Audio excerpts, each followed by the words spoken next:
Ang liit lang ang hula natin eh. 759,000. Pwede ka po siya.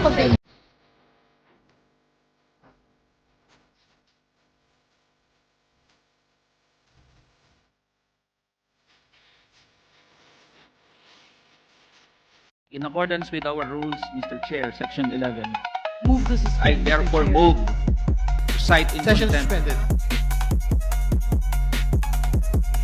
Mga boss, may naniniwala pa ba sa mga kontraktor at sa mga DPWH officials na to na sangkot sa mga maanomalya at ghost flood control projects? Kayo mga boss, tanungin kayo, naniniwala kayo dyan? Ako mga boss, sa totoo lang, buwisit ako. Kasi alam naman natin, di nila kaya mag-isa yan. May mga kasabwat yan ng mga politiko. Keso mapa-congressman o mapa-senador.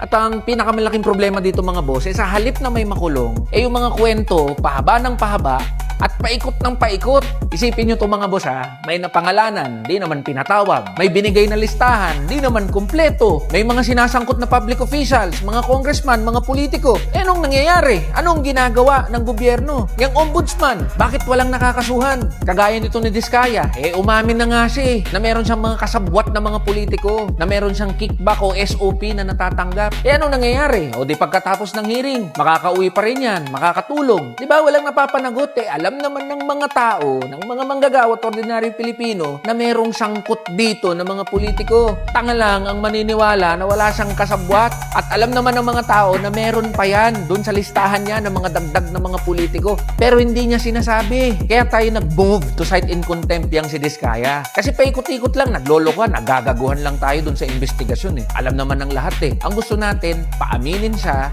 ituga niya na yung mga politikong sangkot dyan at huwag na siyang magsinungaling. Hindi pinanganak kahapon ng mga tao para mabilog at mauto nyo dyan sa kwento nyo. Alam ng mga tao at alam ng lahat na mayroong pinagtatakpan. Kaya kung kinakailangan na i-cite in contempt yung mga yan, kahit gaano pa sila karami, gagawin natin para man lang makabawi tayo ng mga manggagawa at ordinaryong Pilipino na ginagago niyang mga magkakasabwat ng mga kontratista at mga politiko.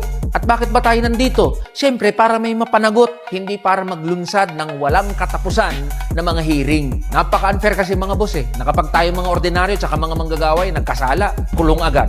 Wala nang litis-litis, wala nang hearing-hearing, diretso dun sa kulungan. Pero pag mga mayayaman at makapangyarihan, sandamukal na mga hearing, sandamukal na investigasyon, tapos wala namang mapapanagot. Kaya ang gusto natin, may gumulong ang ulo, may makulong mula dito sa kagaguhan ng maanomalya at mga ghost flood control projects. Kaya mga boss, pakiusap ko sa inyo, wag nating tigilan na mag-ingay. Kasi kapag tumigil tayo na mag-ingay, at makakalimutan nating lahat to. Pag nakalimutan natin to, walang mapapanagot, walang makukulong. So yun lang mga boss, laban lang tayo. Like, share, and subscribe, and thank you for watching.